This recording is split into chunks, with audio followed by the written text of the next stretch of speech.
Hi, welcome to our Thursday book launch. My name is Malika Albrecht, and I'm the founding editor of Redheaded Stepchild. And tonight we are celebrating Pamela Sumners. I'm super excited about this. And we also have the publisher, um, Julian Long here, who will do kind of an introduction. Pamela's book is called Etiquette for a Pandemic and Other Social Distancing Protocol. And I do want to point out there's a direct link to buy the book. Does everybody see that? I might put it in there again because sometimes it doesn't show up. And there we go. That'll give the link again. And there we go. And I did want to say that if you want to learn more about Pamela, you can go to her website. That also is in the chat section. I'm going to go ahead and click that again, but it's exactly what it's PamelaSumners.com. And that's Sumners. Backroom Window Press is the press that we'll be talking to Julian about tonight. And I am going to turn it over to you. And if you would like to read in open mic, just shoot me a message in the chat section. Welcome, Julian. Oh, hi, Malika. I welcome the opportunity to be able to say a few things about my little publication venture, which started out back in 2016 as a self-publishing enterprise. I had a bunch of stuff in print over the years. In fact, I was lucky enough back when I first started writing poetry to get a sonnet sequence in the Sewanee Review, but I've never done quite so well since. At any rate, I found myself in 2016 having moved around over the country a good many times.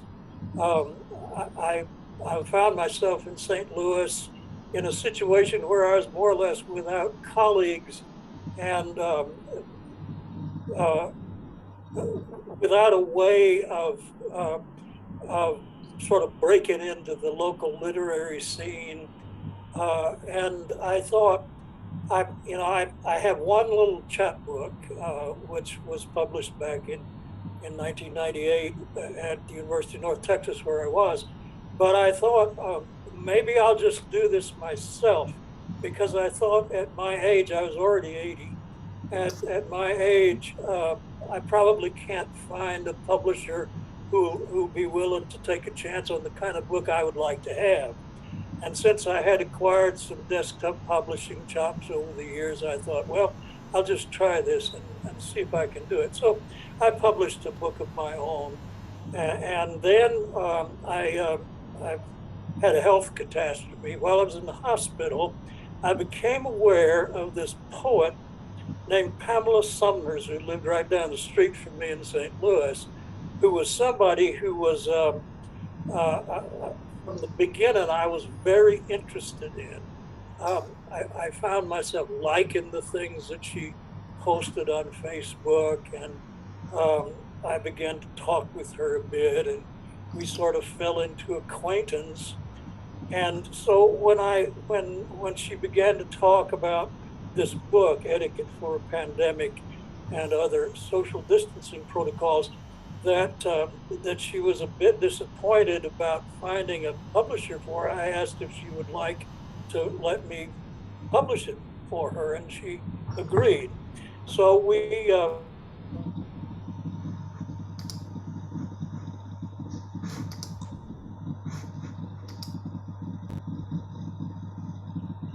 lines in Pamela's poems. I think you froze. Beg There we pardon? go. For a moment, it looked like you might have froze. Oh, is my connection not good? You're fine now. Don't worry about it. Oh, it's okay. working well. I And love hearing the anyway, backstory, though. Thank you so much for that. Well, I'll just go ahead and I'll let that serve. Pamela's a person of some notoriety here locally, and has had a number of careers in her life, kind of like I have, and is a lawyer of some prominence, and has tried cases before the Supreme Court, and is fairly well known in that regard, as well as for her poetry. I'll just let the poems speak for themselves. She has a gift for stringing metaphors together that's like nothing I have seen in my life, I think. Bill Burtis, the editor of Hole in the Head Review, remarked about this book when he reviewed it recently, that was his experience, that Pamela has that ability to string metaphors together in a way that's unique to her. It's a wonderful book, a book that bears spending some time with. And I've spent a lot of time with it by now. But I'll get out of here now and let Pamela read, and we'll all sit back and enjoy her reading from Etiquette for a Pandemic. Thank you so much, Julian. That was a wonderful introduction. And I did want to kind of emphasize something that I do. If you didn't get to read Pamela's bio, I'm going to read some portions from that, because as Julian was saying, Pamela not only is a stellar poet, but also a lawyer. So her work has been published or recognized by, over 50 journals, publishing houses in the US and also abroad. She was a 2018 Pushcart nominee and was also nominated again in 2022 and was selected for inclusion in 64 Best Poets of 2018 and 2019.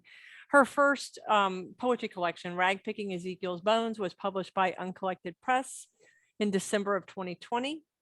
Finding Helen was also a selection for the Rane Arroyo Prize from Seven Kitchens Press and was released in spring of 2021. You've had a lot of books in the recent past, but Sumners is also well known for her constitutional and civil rights legal work, including cases opposing Donald. Hold on just a second. Sorry, guys. I want to read this over again. Including cases opposing Donald Trump's lawyer, Jay Sekulow, 10 Commandments Judge Roy Moore, Supreme Court wannabe Bill Pryor, and an Alabama governor who argued that the Bill of Rights doesn't apply to Alabama. A native Alabamian, Pamela Sumners now lives in St. Louis with her wife, son, and rescue dogs. And I wanted to make sure, again, that I mentioned going to her website, PamelaSumners.com, to know more. Pamela, I'm going to make you the spotlight. Welcome to our Thursday book launch, and congratulations on your book. Thank you. And thank you so much for having me. I was going to read you the signature poem of the book, but it's 17 pages long, and I didn't want you to feel like you were in church. So let's just read some of the shorter poems and have you not feel so tied to your chair, maybe subject to community ridicule if you move, something like that. This time last year, a neighbor who always lingers to talk asked me if I'd noticed the silence of the chimney swifts and the nighthawks lately. I had not. This year, with no hum of traffic, with just the shrieks of little girls in their speckled egg Easter leggings tramping the fenced backyard, I do breathe in the full orchestral range of the birds, the grackles with their puffed out pipe whistle plunging so rapidly deep into a guttural call, the chimney swift's high-toned chattering, able to call out while still on the wing, foraging my deck for seeds, battling each other but sharing with the sparrows. Their claws unfit for perching, swifts lurch straight away and bathe by doing a water glide in flight. Their pond, in this case, a blue plastic wading pool we keep for the dogs. The swifts cling to the mortar joists to roost overnight or for nesting, remembering the caves, the sheer creviced rock faces jutting over rivers, the hollowed out trees where their ancestors foraged. This is a neighborhood of old trees, of houses with chimneys, of Olmsted parks and Meet Me in St. Louis wrought iron pickets, a perfect place for the little smudge gray flyer with its cigar-shaped silhouette in flight and its fluid sweep. They greet the surging dawn like fish singing into the reef. Sometimes they've been seen in small flocks, funneling themselves into the flues like infinitesimal tornadoes. They memory hoard the dark, the cavernous seclusion of primordial home, love their splendid isolation in a way that the tenders of lawns, peddlers of provender, the neighbor instinctually leaning over the fence to you cannot. They do not know that the chimney owners are living through a goddamn feather stroke of history, now nesting with them, awake. Keeping on with some birds. Things the crow knows. The crow knows all the old sayings from all the ancient arguments, knows as the crow flies is just a mismeasurement of is. God knows the crow watches fallen calves outside the fences, chased away for cleft palates, or they just ran off, too curious about the dirt feel of the logging road. And God knows the crows prayer circle the cows when the calves come home limp over field hands' arms, and all the cows gather to mourn in low and indecipherable tones.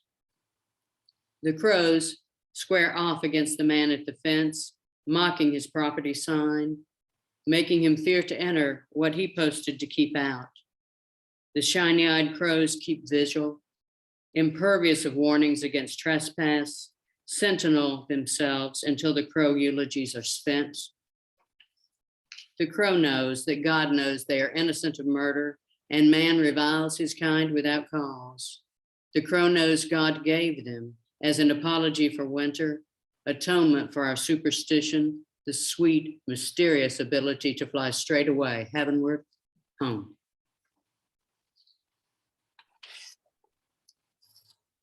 And you'd have to know maybe something a little about the Missouri legislature to understand this poem, but you know, maybe just knowing a little bit about the United States Supreme Court these days is enough context for this poem. I-70 West. On 5 separate billboards, equitably distributed down I-70 to Jeff City, were 163 districts representing cows bloviate and 34 senators obfuscate or pontificate, depending on who is chaplain for the day. When you die, what will you say at the pearly gates when St. Peter asked, did you defend the unborn? 2 miles later, a billboard double-decker wants to know, if you die tonight, heaven or hell? And just beneath, from Chick-fil-A, tell them the cows sent you.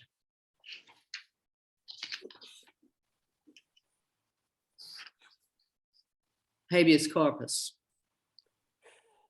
The year when it rained all or nothing, we waited outside the gates with our pails and caught only the one that got away, pale drop, translucent on our slackened tongues.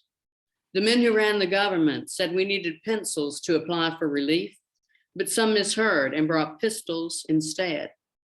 Complete this paperwork, they said. We need your signature on this warrant. What warrant is this, we asked. You mean you don't know? The men with the badges smiled together. This is your warrant against self-incrimination. We are guilty of nothing, we said. That's why you sign. It's just a formality. Take your papers. Just stand in this line. Is this where we vote, we asked. No, silly, you don't even have your pistols. This is the unemployment line. You signed the paperwork, remember?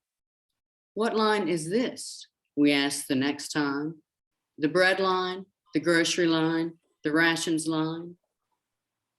What line is this again? We asked the next time in a cold white room that was not home. Don't you remember, they asked. Look at it. You signed the warrant. You know this is the end of the very last line, like we told you.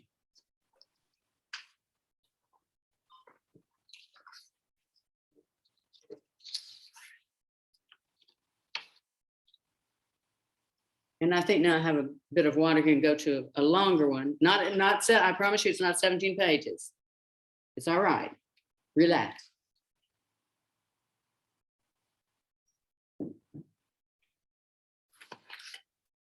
This is called an incomplete hierarchy of my wants and needs. 1, I want to be reborn with the gift of obedience, like Rankin's wife, who gave her hand to her husband twice.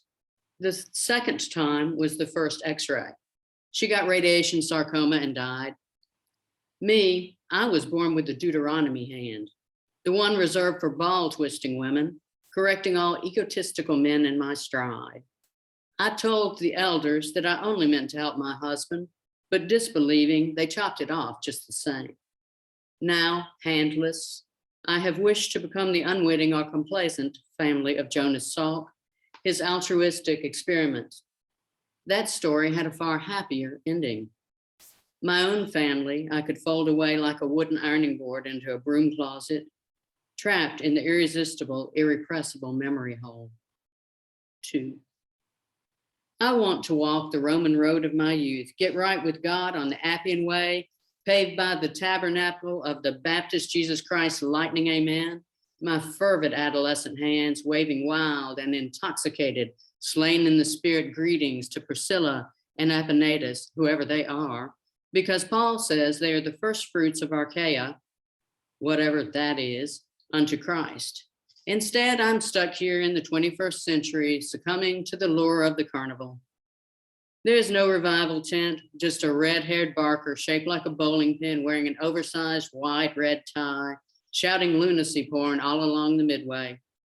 Personally, I'm a little more comfortable with a chick tract quoting the New Testament with a fancy concordance, where Christ speaks in red letters for emphasis. Damnation in a nutshell. But as all the good nihilists say these days, it is what it is. 3, I want to be a trailer park Scientologist. When you have a conniption fit or just get mad as all get out, I'll just strut right off, full of righteous tarnation, sighing a little at our quaint indignities, and whistle past the cemetery. I'm somewhat trailer park adjacent by pedigree, so I'll be watching you play Vatican roulette with your birth control when you vote, and prepping the spit we use to barbecue anarchists over the eternal flame of Ayn Rand's grave.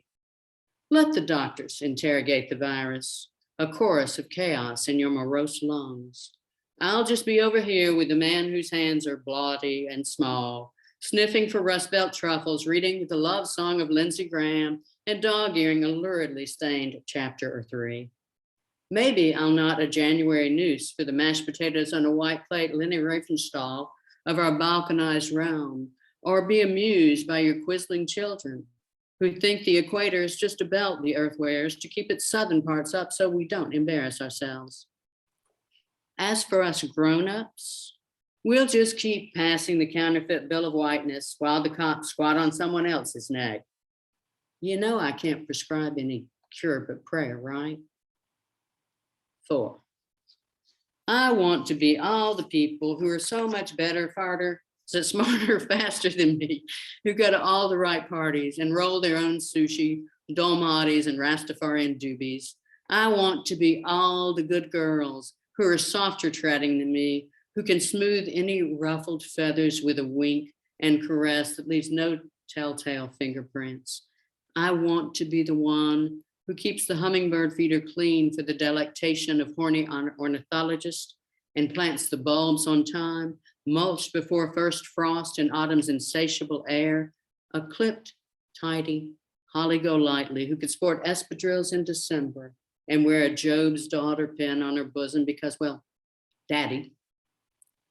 I want to fit effortlessly into my slot as if by predestination in Emily Dickinson's selective pew. 5, it's so hard to find love in a millennial plague, but I persist. I want a purpled old disastrous romance with your face a stricken radiance. I want a deep-fried homicidal love affair where our maniac loves with both hands as the ichor drips on the Floribama Temple's marble floor. I want to know that ghost apples, newly devoid of their rot, hear the thud of falling, that the fruit that clung makes a difference to the ice form when it escheats to the snow as solute flesh, spent, alone. And I will read one more called Nazareth. The woman who lived upstairs had soft red hair, soft in tone and soft to the touch. She mistook me for a dancer, but I was only a delicate acanthus stalk pretending to blossom a shape, a puny, unkempt reed. That 1860s townhouse was behind the Hawk and Dog.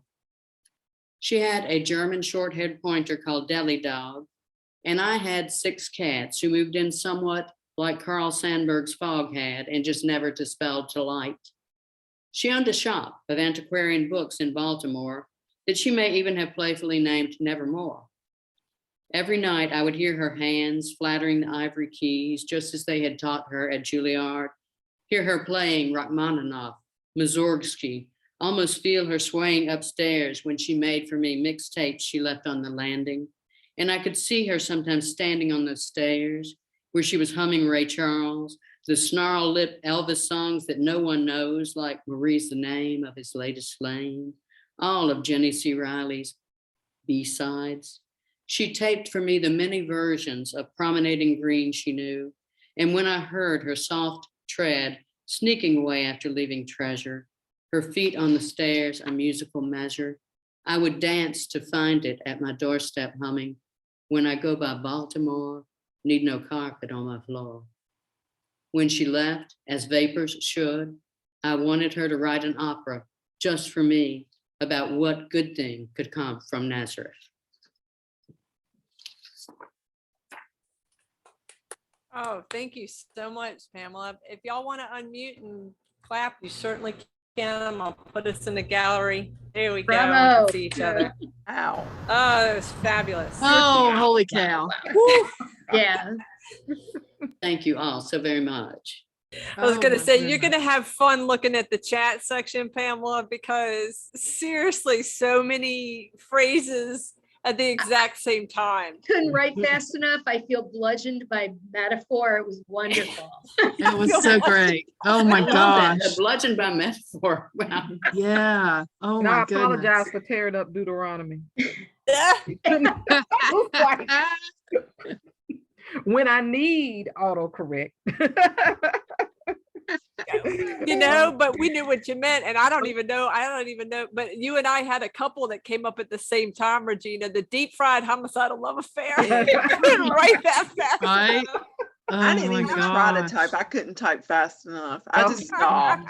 Trailer park adjacent. Yeah. Oh, gosh. Yeah. Yeah. Yes, yes. Okay, so what kinds of questions? And Pamela, I forgot to ask you to show the cover and maybe talk Oh, my goodness. briefly about the cover. I completely forgot that. I'm ordered. Please buy this book. I owe Julian $80. Okay. We'll do. Definitely. Will do. Yeah. Awesome. Just a reminder, the link for buying the book is in the chat section. I will put it down there again. Yeah, shouting lunacy porn all along the causeway. Right. There's another one. So please jump in, people, and ask Pamela questions about process or anything that occurs to you about the poems. I don't even know where to go. I know I have so many questions. So Pamela, okay, tell us about your process. Like, where are these poems coming from? And where'd you get all those good words? I wish that I could say that I was one of those disciplined poets who actually had a process. I don't. I tend to work in fits and starts. And to me, things just come to me.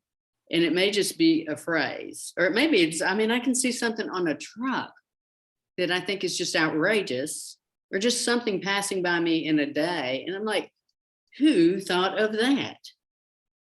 And, isn't that either lunatic or marvelous?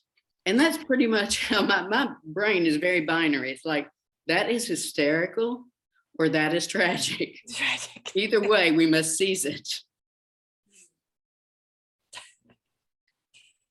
I think all of us were very responded to a lot of the wit that's in your work. just the playfulness with words, but also, there's a bite. There's a bite. And I Mhm. think a lot of that was very delightful and important too, to be said. I think that that's a very welcome observation to me, because one of my, well, in fact, the last job that I had before I just said, oh, geez, it's just like start writing, just like forget this dealing, was as head of the NARAL affiliate here in Missouri, which is an abortion rights advocacy group.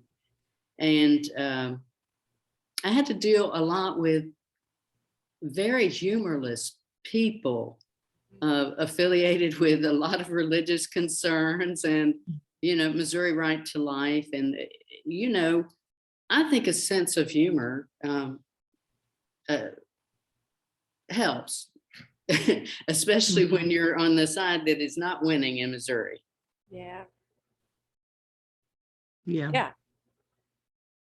I think that whistling in the graveyard, the sense of humor, something that, has that bite, to me is a way of working with the energy so it doesn't implode, right? Mhm. It reminds me of working nights with psych nurses in in a unit that had a lot of TDOs. I think you have to have a little bit of a sense of humor, a bite, a sarcasm.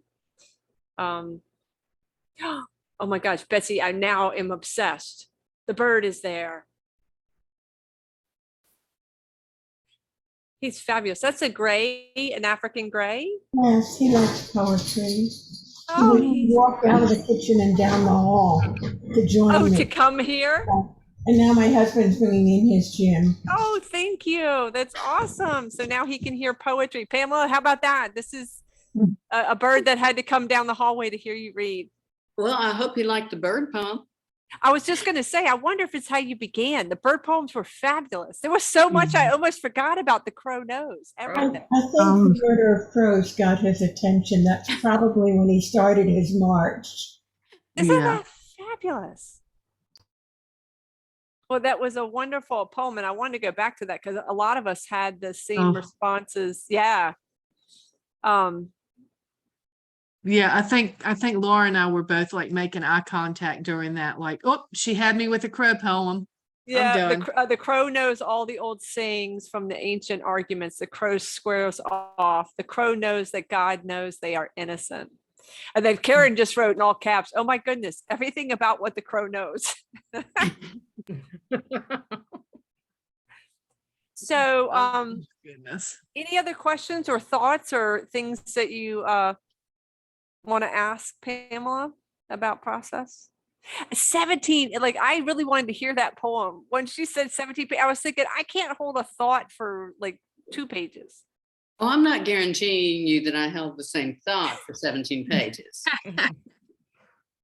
So is the 17-page poem in parts, like the other poem you Yes. read?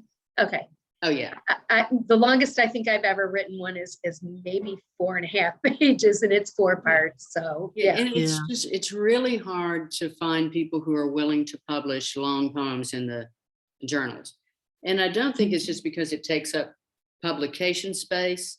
I think a lot of people just do not anymore understand poems that are not exactly 66 character lines and, maybe 24 lines long. And, I just don't think you can constrain poetry that way. I think it's just going to do whatever it wants to do, and it's going to just puncture through a line whenever it wants to, and that is what it's going to do. Plus, being where I'm from, we just run on for a long time, and we're not real carefully punctuated people, and that's just not the way I grew up speaking. See, that right there could have been in any of those poems. And I have to tell you, I'm not so certain that I'm not going to get a t-shirt that says trailer park adjacent. I just can't promise. Yeah, No. I really can't. and that right. I think there are a lot of I'll lines in your credit poems. I will credit. I will put Yeah. quotations and Pamela Sumners, but I have Yeah. to say I'm kind of obsessed with that. There's quite a few that I'm going to have to see on a page on the paper. Well, Sounds- you know where to get it. You can get it from my man Julian, you know. Yeah, Yeah. awesome. He my word dealer.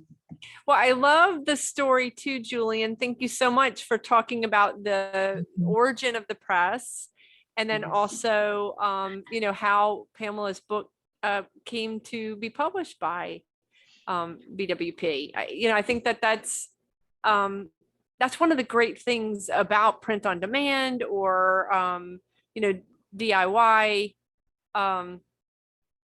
kind of things, you know. And I think that a lot of us, like, I mean, the reason why I started Redheaded Stepchild is I thought, you know, everybody gets so bummed out about rejections. Wouldn't it be nice if we celebrate rejections? Like we just take only rejects, you Yes. know? So I relate to that kind of concept. Well, my sense is if there's no more questions, do y'all mind if I ask Pamela to read one more poem?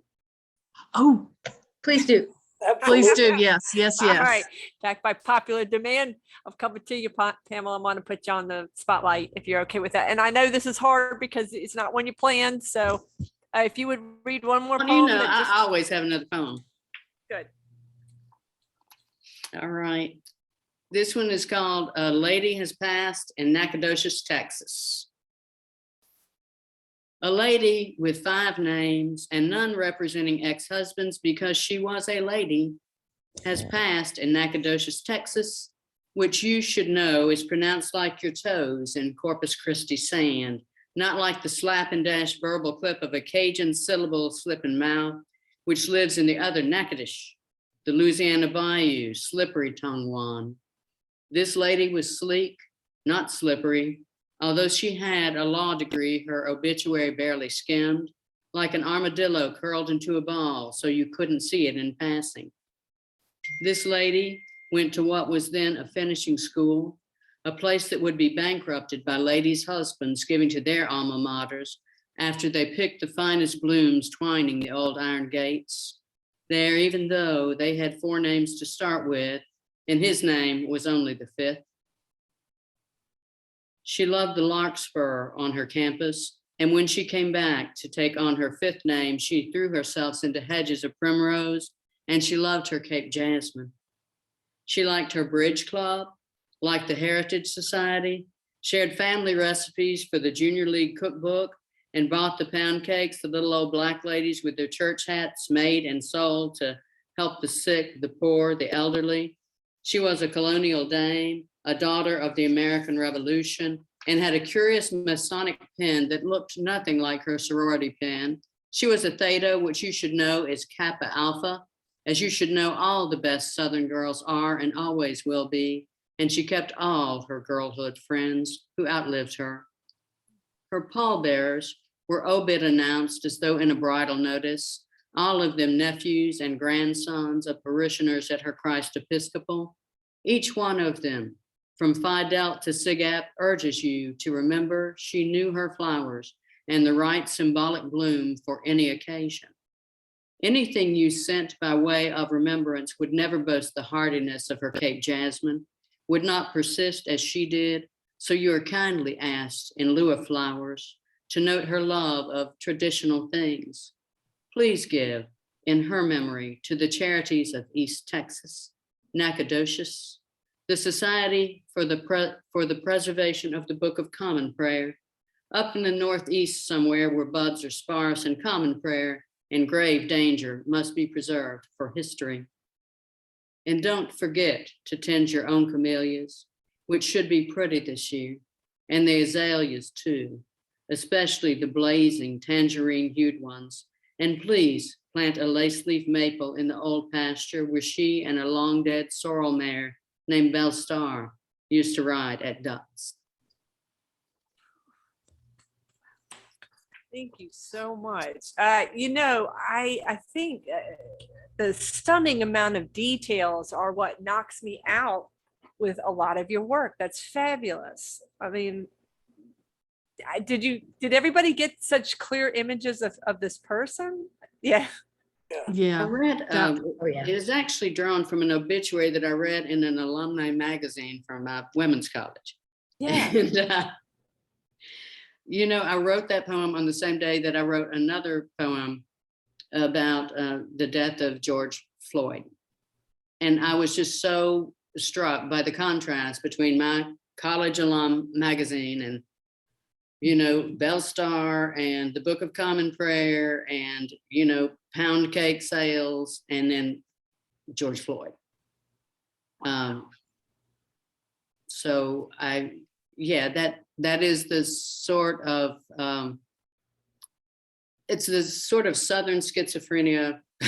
Mhm. Southern schizophrenia, you yeah. know, the realities of navigating horror. Somebody else said something about, you said tragedy, or you were talking about what draws you in. Something You just know, so appalling or absurdity. just, Yeah, so appalling, Yeah. so horrific, and then the absurdity of other Yeah. I things. think just something discordant, you know. Yeah. I think that is what catches my attention. Discordant. And I love that this wasn't someone you actually personally knew, because I, you know, as you were reading it, I wondered about the birth of that poem, where the seed began. Yeah. So I'm glad you talked about No, that. I'm trailer park adjacent. The only reason I know anybody like that is that I would have met him through college or law school. My people spray doilies and iron them and put them around plastic grapes. Oh God, that just gave me the greatest, oddest memory. We used to chew the plastic grape so it would stick on the inside of your cheek. Uh-huh. God, I'm so glad somebody else has that experience. But, but it was for entertainment, you know? Oh, that's All so right. funny. Anybody have any more questions? Or if not, we'll go to open mic. And again, Pamela, thank you so much. What a delight. Thank you. Thank you. Thank you Wonderful to so have much. here. Yeah. Oh my gosh. I'm going to be thinking about t-shirts and other quotes when I go with this chat section. I do have, just to let you know who I heard from, I've got Christy, Laura, and then Julian. If I've missed somebody, please let me know. Okay, Karen, just raise your hand. I'm in. Regina, you reading? Yes, I would like to. All right. What about you, Betsy? Would you like to read tonight? No, I don't have anything out to read. I would like. But you brought your bird, a poetry-loving bird. So we're gonna call that performance poetry, and I would like to say thank you. It's all him. love I that. had no part in it. He's 23 years old. He's old enough to vote. He's I've been working fabulous. on getting him a credit card and a voter ID. Well, you know, I'm surprised he hadn't already gotten the credit card, because He had one, but he was too young. He was only 3. yeah, that was too So soon. we never did anything about that one. Now that he's old enough to have a credit card, the poor Haven't kid gotten off. haven't found it yet. So I really want to get him to vote. Easy enough, you know, easy enough. Oh, he's just fabulous. I love the color underneath his tail. I didn't know that they had that much color there. Yes. So beautiful. All right, let's head towards Christy. And I will make, and if you do not want me to record while you're reading your poem, just, you know, quickly indicate it and I will pause. Okay, can everybody hear me? Yep. Okay, so I've been reading so much stuff from the book that's almost out. I am excited and it is almost time, but I'm going to take a break and read something summerish tonight. So this is called Thought Burst as Sleep Falls Over Me. I grew a great bee-swallowing bubble. Up he awayed from duty, design, destiny, and self-destruction until I heard a pop. I knew he was, for a time, winged upside down, wet body and limbs matted with the fruited dust he'd once labored, beating against fleeting solitude, found only in the magic of my wand. Thanks. Ah, And I'm going to post the link for the book in case anybody thank doesn't you, already Christy. have it. That's, yes, do that. Thank you. That's awesome. And I will be doing the JoJo show tomorrow at 2. Fabulous. Congratulations. That'll be a lot of fun. Thank you. The JoJo show. All right, I'm coming towards you, Laura. Woo, okay. This is a ridiculous haiku that I wrote a long time ago, but it was fun. And I know you're not supposed to name them, but this one is named for obvious reasons. It's called Screech Owl. For one brief moment, Carolina pines were filled with howler monkeys. Ah, I love it. It's ridiculous. Read it Love again. it. You're supposed to read it twice. Oh, Say it yeah, again? haiku. Yeah, read it haiku. twice. Okay. For one brief moment, Carolina pines were filled with howler monkeys. It makes me laugh. Hi, me too. Yeah, I like it. I put it I on mean, a you know- postcard for Karen with a drawing of a that I made of an owl on the other side. Yeah. I think she still has it. But Laura, I hope you looked around and saw everybody had a smile on their face. Oh, good. No, I was I reading was from my hoping- screen. Yeah. So yeah, that's what I wanted to point out. So that's something to think about, the joy there. All right, Julian, I'm coming to you. Oh, all right.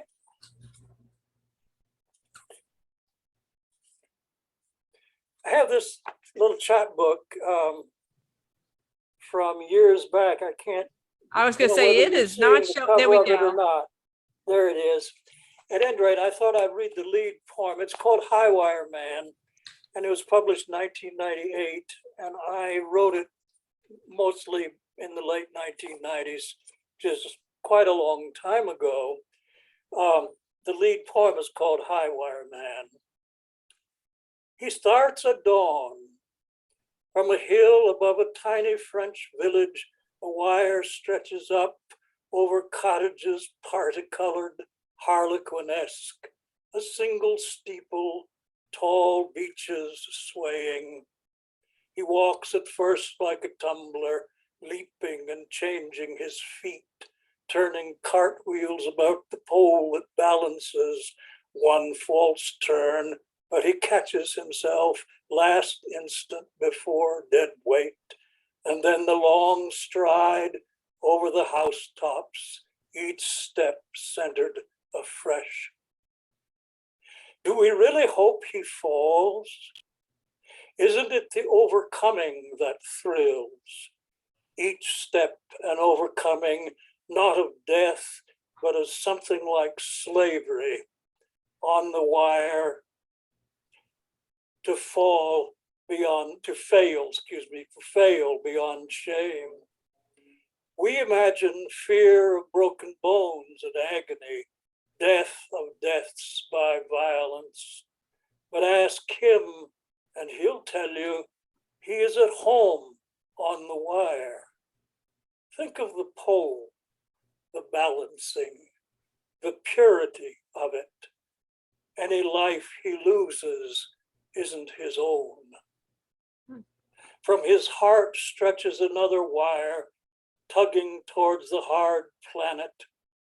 What he risks is loss of height. But in the end, the heart implodes.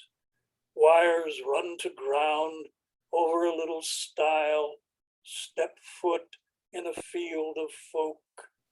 We cheer and weep. Ask, and he'll tell you he was at home on the wire. Oh, wow. Thank you, Julian. That was Thank you. awesome. Karen, I'm coming towards you. Give me a second. There we go. Okay, let's see. Can you hear me? You are good. Gotcha. Okay, I might need to apologize for this. I was searching for something to read tonight. Usually I make a note on my poems about like where in the world did that come from? I don't have a note on this, so I'm afraid this actually was a dream. Anyway, here we go. Who knows? Reckoning. Last night's dream hangs on a fat linked steel chain from a rafter in the silent of the attic. Slivers of amber light slice the thick of the air, which anneals the wounds of its breathing. A puddle of thaw pools beneath the dream. The dream is an installation piece, sphagnum moss clinging to chipboard, pegboard, rusty tools drooping from dry rot leather loops, pry bar, hammer, spade, hearts, diamonds, clubs, chair legs, table legs, granddaddy long legs, cracked and chipped and splintered and fastened with heavy gauge coils, the shiny black, crispy of dead beetles, tangled in. The heavy moaning of chain, the creaking of board underfoot, resurrendering to the stab of the nail. Everything broken here, everything broken here, except for sleep's spell. A, B, C, D, LM, minnow. Something is squiggling to the surface towards some kind of glimmer of a reckoning. Something. I don't know, y'all. I don't love know. it. That was fabulous. That was such a different poem for you, though. It was, but it fascinating. made you just like, you could follow it. It was Yes. pulling you along. It was cool. No, I'm really glad you read it. Thanks. Yeah, Granddaddy Longlegs. Now that's a memory for me too, is what Regina put there. Yeah, there was some wonderful playfulness with words, which is certainly Karen classic, but some of the darker twists were surprising. Really. I think it may be alarming. I don't know. No, I enjoyed it. I think it's good to try new things. Regina, your way. Let me come to you. There you go. Okay. So I'm going to preface this by saying I was debating whether or not I should read this. I actually didn't write. This is the one that I was writing when I came to. Oh my gosh, I'm going to miss the. So but I did finish it, and I have to preface it with a few things. Number one, I am a member of the Daughters of the American Revolution. Right. Number two, they probably would throw me out if they heard this. Okay, so. And number three, this is really how I feel right now. And this comes from last night I did well, I do WMP, often. And I was listening to Kagan, wonderful poet, just great. And she said something in her introduction. America is a gun. And it just rolled around in my head over, and I couldn't get it together. And so then this morning, I actually messaged her. I said, did you write a poem with this? I said, because I feel like I really need to do something with this, because, I have, and I know you all have been really just struggling with what is going on in our country. And I could have written probably a 17-page poem on this, but I didn't. So don't worry. Okay. I'm not, this is it's not quite as humorous as our featured reader here this evening, our featured poet, but I just want to share this with you. It's based on, she actually did not write a poem called America is a Gun, but a man named Brian Bilston did. That's what I was gonna say. And I'm gonna put the link in the chat. So if you want to go and read that, that was where this just that phrase, his poem is not like mine, no, not at all. Okay. The title of this is Brian Bilston said America is a gun and he ain't lied. That's the title. Brian Bilston said America is a gun and he ain't lied. America is a gun. He ends his stanzas where I will start. For this gun is squeezing the life out of me, aiming adeptly at me through triggers, blasting my children towards open graves, cutting down old warriors in grocery stores, masquerading as stop and frisk and stand your ground, and Second Amendment unbound, and I smell the blood seeping into grounds of hopelessness. America is a gun. More than that, it's a cannon of a country arrogant enough to call itself by the name of its continent, 2 continents, some islands as well, united in the belief that money is the master to whom we shall pay, and their God serves cupfuls, bowlfuls of absolution. Makes mute the cry for solution because male-dominated womb management is best, and Tamir Rice was grown enough to die from that blue American bullet whizzed right through him. But it's okay because that baby's breath was torn away, and too many Americans cheered. America is a gun, an Emma effing gun, a gun that reminds me to use abbreviations and euphemisms when I express my anger at the isms, but F that. These babies and teachers are scattered across classrooms, and Buffalo Blacks had to go to autopsy rooms after bullets were pulled from tortured flesh. They had to identify faces in spaces that even angels should not have to rest. But if I say it loud enough, I just might lose my station. But that does not make America not be a gun, because it seems that this is all that it knows how to be, pulling guns on people who just want to be free, living in lands of faux effing liberty. America is a gun, a shiny black gun, a well-oiled gun, an AK-47, a cannon, bomb gun, a missile gun, a gun with teeth and lips piercing hearts, ignoring reason, expanding territory, refusing admission, a guarded and gated blind ass gun that can't see the people that have built it, have traveled to it, were trafficked through it, are holding it up, but it keeps misfiring into its own foot, its own head, its own chest. America is a gun, a broken, busted gun that has shot itself in the face and cannot even see it. But the true indomitable spirits will be taken up in a powerful hand, will be sheltered and loved in new spaces and land. This is what I hold on to. Save space in the stars for me, dear ones. America is a gun. It's always been a gun. Since America formed on the tongue of those intent on making their power-fueled capitalistic dreams come true on the backs of those already here.